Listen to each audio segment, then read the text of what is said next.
Conversation with Colin was recorded in 2011. I've been asked to update some of those ideas for this event on 18th April. It is now clear that neoliberalism is not working.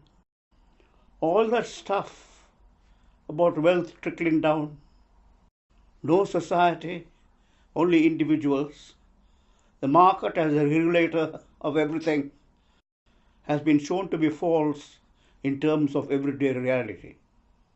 What Tory ideology has produced on the ground are closures to libraries, youth centres, hospitals, the selling off of housing estates, benefit caps, workfare programs. The combination of austerity and marketization has impacted on the sheer need to exist. Hence the protests, the coalition against poverty, unemployment workers groups, boycott workfare networks, the students' campaign against fees and cuts, stop G4S, campaigns against PFI, and indeed the right to protest itself. There is a beginning of dissent in the air, the stirrings of rebellion. And those that I mentioned are the more immediate, ad hoc, on-the-ground campaigns born of need. When you have been reduced to the bone of existence, there is no alternative but to rebel.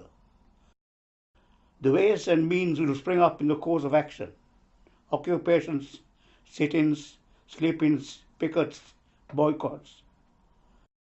At another level are the growing numbers of self-help groups and community-based initiatives which fill the vacant spaces that the state has left in the social fabric.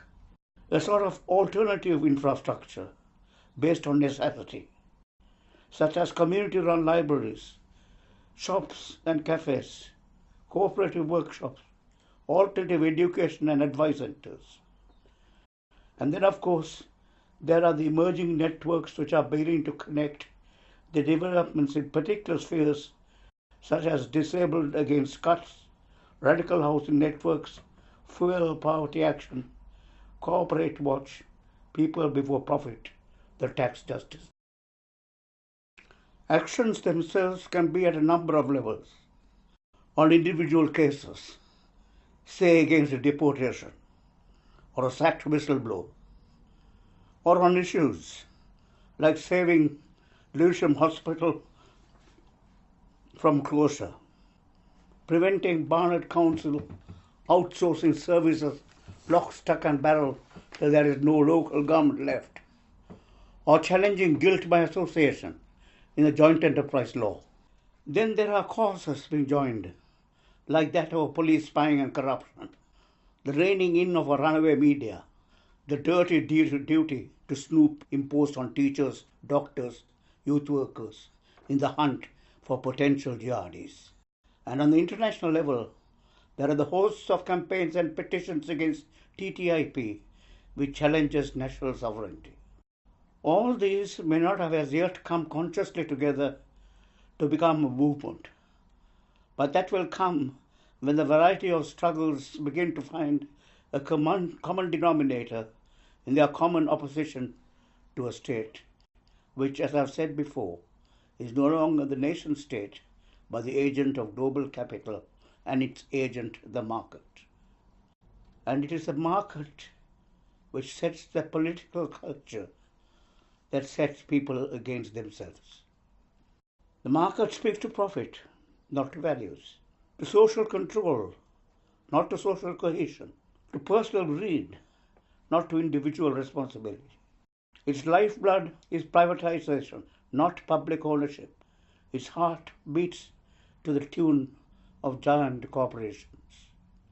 It pauperizes the third world and feeds them scraps from the imperial table.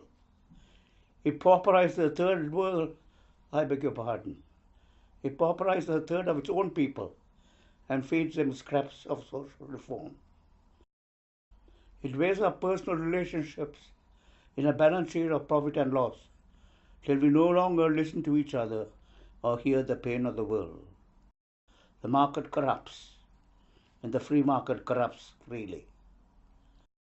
And it is with that awareness of how destructive market forces are of the human condition that we will create a political culture that does not accept the ruling ideas of the ruling class.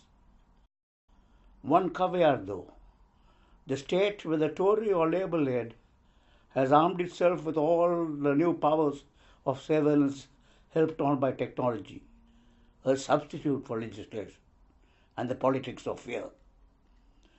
But the spaces are there for us to fight back in, and the time is here to be seized.